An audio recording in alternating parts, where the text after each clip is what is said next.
TT बोलौँ जय श्रमदान ल श्रमको चाहिँ परिभाषा बुझ्नु पर्यो होइन भाषणको भरमा होइन आफ्नो श्रममा चाहिँ विश्वास गर्नु पर्यो मात्र देश अगाडि बढ्न सक्छ।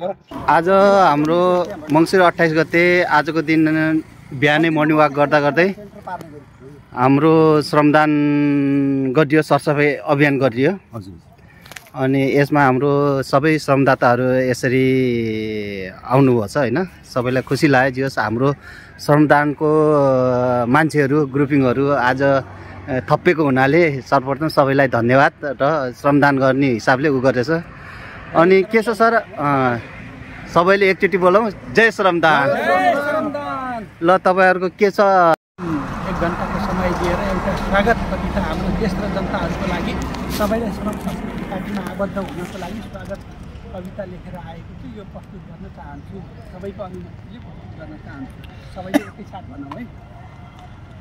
स्वागतम स्वागतम हाम्रो स्वागतम, स्वागतम स्वागतम हाम्रो स्वागतम, श्रम संस्कृति पार्टीमा सबलाई स्वागतम, श्रम संस्कृति पार्टीमा सबलाई स्वागतम, हाम्रो राष्ट्रिय झन्डाले गर्छौँ स्वागतम, हाम्रो माटो चुनाव चिन्हले गर्छौँ स्वागतम, स्वागतम स्वागतम सबलाई स्वागतम, हातेमालो गरेर गर्छौँ स्वागतम, श्रमदान दिएर गर्छौँ स्वागतम, यो धरतीको माटोले गर्छौँ स्वागतम, स्वागतम स्वागतम सबलाई स्वागतम, श्रम संस्कृति पार्टीमा दिन्छु स्वागतम, सबलाई मिठो गरेर गर्छौँ स्वागतम, सुले मिठो भनेर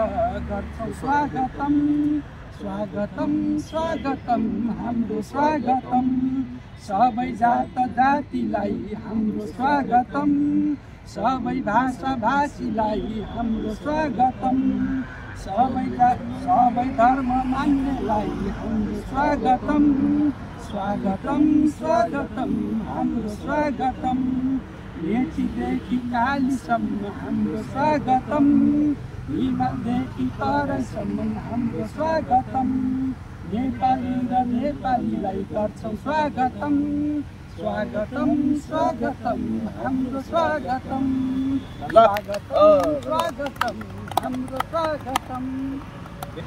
ल तपाईँको गाना एकदम हाम्रो गाना, यो नयाँ गाना हो, त्यही भएर एकदम राम्रो गाना र एकदम सबैलाई समर्पिएको गानाहरू रहेछ। हाम्रो सापकोटा सरलाई धेरै धेरै धन्यवाद र सम्पूर्ण श्रमदाताहरूलाई धेरै धेरै धन्यवाद। सर कहिले कति दिन भयो यो श्रमदान गर्न थाल्नु भएको तपाईँहरूले? ए, अनि श्रमदानको यो ठाउँमा कतिको प्रकोप छ, मान्छेहरूले कतिको सपोर्ट गरिरहेछन् तपाईँहरूलाई? अब यस्तो छ, यो विषयमा हामीको भित्रभित्रै धेरै जनसमुदायहरूको सपोर्ट भएको हामीले अनुमान गरेका छौँ। अहिले चाहिँ हामी जति भइरहेका साथीहरू गरिरहेका छौँ र धेरै जसो जनसमुदायहरूले हाम्रो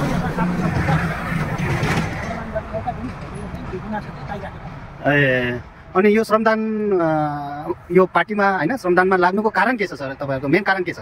अब यसको मेन कारण चाहिँ धेरै लामो तरिकाले व्याख्या नगरौँ, म हजुरलाई छोटोमा सटिकमा भन्न चाहन्छु।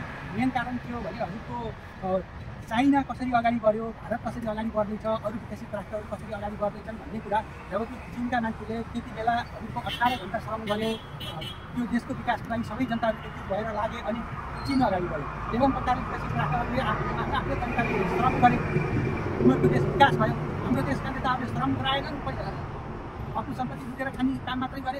भ्रष्टाचार, यसको मतलब भ्रष्टाचार ज्यादा गरे, भ्रष्टाचार ज्यादा भयो, श्रम भएन, सुशासन भएन, हाम्रो देश पछि पढ्यो। त्यही भएर हामीलाई श्रम गर्न आवश्यक छ, जरुरी छ। बहुत राम्रो। कति हामी सुरुमा आउँदाखेरि कति प्लास्टिकहरू चाहिँ विश्वास गरेर हामी पारेको छौँ। यो अहिले हेर्दाखेरि टक्क अब यो घाँस त फाल्नु भएन, हरियो घाँस बाहेक हाम्रो प्लास्टिकहरू चाहिँ पारेका छौँ। पारेर नगरपालिका चाहिँ डस्टबिनमा पनि हाल्नु पर्छ, पोखरी नगरपालिका डस्टबिनमा। यो अब अनि श्रीमन दाई, अनि हजुर केही उहरू के छ कसो छ अब यो श्रमदानलाई होइन कसरी हामीले अगाडि बढाउन सकिन्छ र यो सम्पर्क के गर्ने कसो गर्ने, तपाईँहरूको केही सुझाव सल्लाहहरू? जनताले चाहिँ अब श्रमको चाहिँ परिभाषा बुझ्नु पऱ्यो होइन, भाषणको भरमा होइन आफ्नो श्रममा चाहिँ विश्वास गर्नु पऱ्यो, मात्र देश अगाडि बढ्न सक्छ। यसलाई सबैले आफ्नो ठाउँबाट श्रम गरौँ, त्यसको लागि केही गरौँ, योगदान दिउँ भन्ने चाहिँ हामीले लागिरहेको त्यसमा कसैले अब गाउँको छैन सबैले हामीले बुझेर यो सडकको संस्कार हाम्रो संस्कृतिको विकास होस् भन्ने हाम्रो चाहना छ। त्यही चाहनाले हामीले लागिरहेको कोही निस्वार्थ भावनाले बोल्न चाहनुहुन्छ भने अब यसमा चाहिँ अल्प लिनु पर्दैन, उहाँहरू नहिचिकन उहाँहरू समावेश हुन सक्नुहुन्छ। हो कि नभन्नु हजुरको के कोसिस होला? तपाईँले अरू केही भन्नु छ सर? मेरो त एउटा सानो भनाइ के छ भने हाम्रो नगरपालिका प्रमुखज्यू मेयर साहब मेरो एउटा सानो भनाइ के छ भने हजुरको जसरी हामी राष्ट्रिय निकुञ्जमा पुग्छौँ, राष्ट्रिय निकुञ्जमा पुग्ने बेला त्यो गाडीभित्र भएका खलासीले ड्राइभरले ल राष्ट्रिय निकुञ्ज यदि आइसक्यो तपाईँहरूले एउटा बिडी खैनी सुर्ती गुर्खा बिस्कुट अथवा अन्य फोहोर जन्य पदार्थहरू नखालिदिनु होला भनेर सूचना दिन्छ। त्यही प्रकारले हामीले पनि यो कोलपुर सहरलाई स्वच्छ सुन्दर राख्नको लागि हजुरको मानव चप्पलगौरी अनि उत्तरमा हजुरको गाभर, पश्चिममा हजुरको मदन चौक, दक्षिणमा हाई स्कुलमा त्यस्तै किसिमको सूचना प्रदान गर्नु पऱ्यो। तपाईँ कोलपुर सहरभित्र प्रवेश गर्दै हुनुहुन्छ, यहाँ चाहिँ कुनै पनि फोहोर नफालौँ, सरसफा राखौँ र फोहोर फालेमा यति जरिमाना हुन्छ भनेर त्यस्तो किसिमको चेतना अब कुन माध्यमबाट बनाउन सकिन्छ त्यसको व्यवस्था चाहिँ ल यो कुराहरू जतिसक्दो हामीले नगरपालिकाका प्रमुखज्यूहरूलाई चाहिँ हामीले बताउँला होइन, सबै मिलेर बताउँला। उहाँहरू पनि जसरी स्थानीय सरकारहरूले जसरी उ गरेछन् होइन त्यसरी नै अब उहाँहरूको पनि दायित्व हो, उहाँहरू पनि काम गर्छु भनेर भएका हुन्। त्यसैले उहाँहरूले नै बुझ्नुहुन्छ भन्ने हामीले आशा र भरोसा राखेका छौँ। ल भन्नु मेरो चाहिँ सन्टु भनाइ म चाहिँ कोलपुर 2 वासी होइन। अनि यो सरसफाइ अभियान चाहिँ सबै ठाउँमा लाग्नुपर्छ भने हामीसँग एउटा मुख छ, दुईवटा हात दुईवटा खुट्टा छ, मुख थोरै चलाम हात धेरै चलाम भन्न चाहन्छु होइन। अनि हामी चाहिँ एउटा मेसेज सबैलाई जतिले यो भिडियो हेर्नुहुन्छ उहाँलाई चाहिँ के आग्रह छ भन्दाखेरि एटलिस्ट तपाईँहरूले गुट्का चुरोट वाटेभर जे खानुहुन्छ होइन त्यो फोहोर चाहिँ सम्बन्धित ठाउँमा तपाईँको आँखाले भ्याएसम्म डस्टबिनमा हाल्नु होला, नभए तपाईँसँग ब्याग हुन्छ होला, गोजी जे हुन्छ गुट्का खाने साथीहरूले गोजीमा राखिदिनु होला। कृपया तपाईँहरूले गरेको फोहोर तपाईँले कन्ट्रोल गरिदियो भने यो हामी बस्ने ठाउँ धेरै सफा हुन्छ र बाँकी अब बाँकी रहेको फोहोरहरू अब हामी यसरी मिलेर चाहिँ गरिरहेको छौँ। जुन ठाउँमा श्रमदान गरिरहनु भएको छ साथीहरूले त्यो ठाउँमा म पुगेपछि चाहिँ श्रम गरिरहेको छु होइन। यति नै हो। अनि हामीले फोहोर कन्ट्रोल गरौँ, स्वस्थ रहौँ, देशलाई स्वस्थ बनाऊँ, त्यति हो मेरो चाहिँ। बहुत राम्रो कुरा होइन, तपाईँले राम्रो कुरा गर्नुभयो।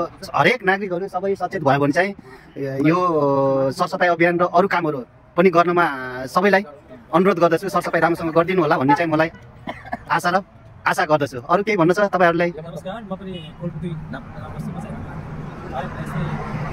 युज गर्ने प्लास्टिक चाहिँ सकेसम्म डस्टबिन हालौँ, कतिवटा सकिन हालौँ, प्लास्टिक चाहिँ खतम गरेर हामीले प्रोग्राम 2 मा रकानको पनि आज हामीले गुणगान गर्दै गर्दाखेरि हामीले देख्यौँ यहाँ सबै हामी आज इन्भल्भ भयौँ। तपाईँहरूको देख्नु भयो भने केही हुन्छ भने तपाईँको होला। हाम्रो सन्तोष सरको केही कुराहरू छ?